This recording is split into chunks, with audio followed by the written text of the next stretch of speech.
Hello, this is Will from JourneyWallStreet.blogspot.com, here to do a trade review on an Apple day trade I was in this afternoon.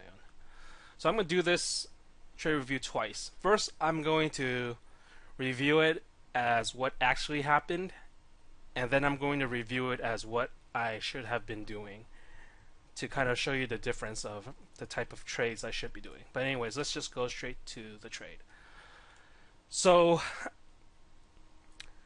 in the afternoon, there was a tweet by Carl Icahn.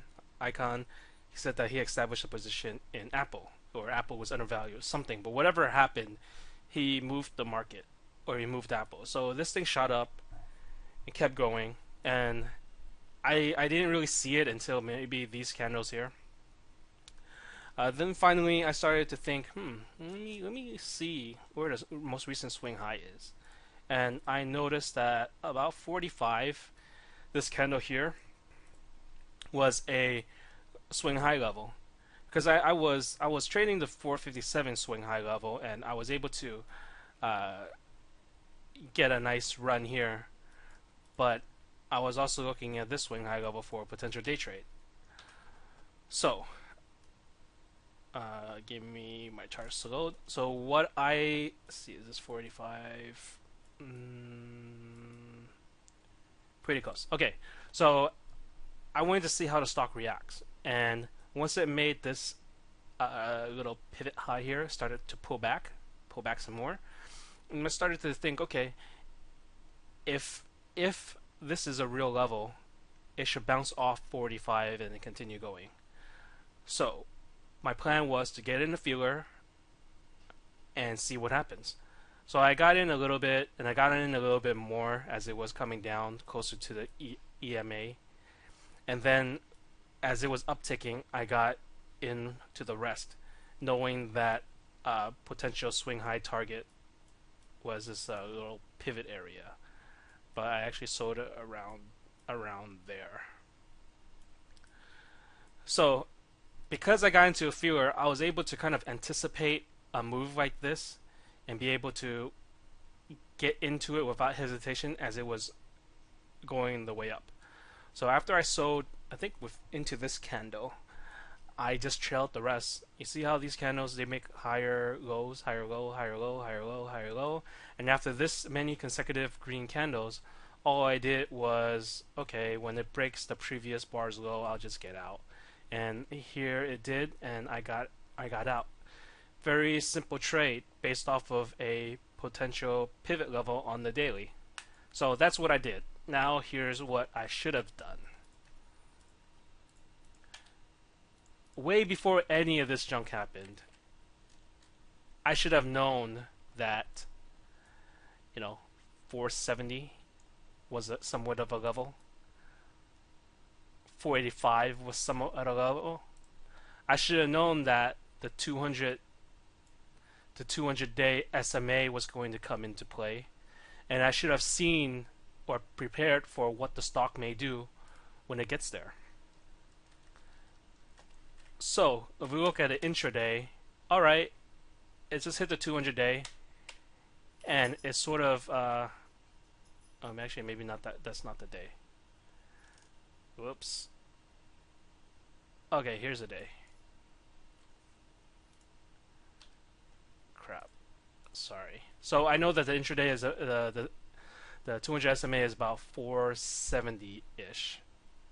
All right, 471, 470, 470, 44. So 470, 74. So during this time, I should have had at least an idea of what 470, 74 is.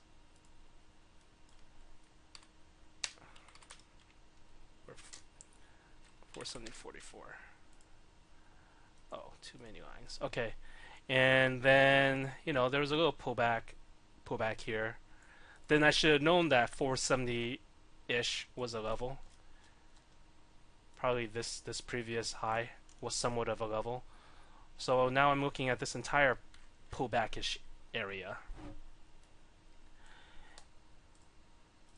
And then you kind of see how it kind of gapped up, pulled back right into rising EMA, started to trade sideways a little bit on an uptick, creating somewhat of a wedge triangle pattern, and then started to bounce off the previous or the current day's high. So here it might have been enough to get into a feeler because you have multiple things going your way, right? You had this pivot area and this pivot area, and you also had the 200-day SMA.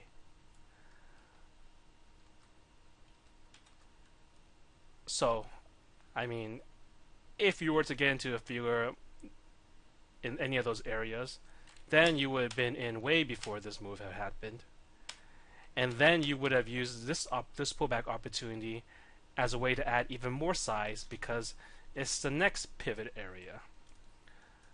So, in order to have been able to fully maximize this trade, I needed to be prepared to trade Apple going into the day and not just reacting to, oh, what's trending on stock tweets.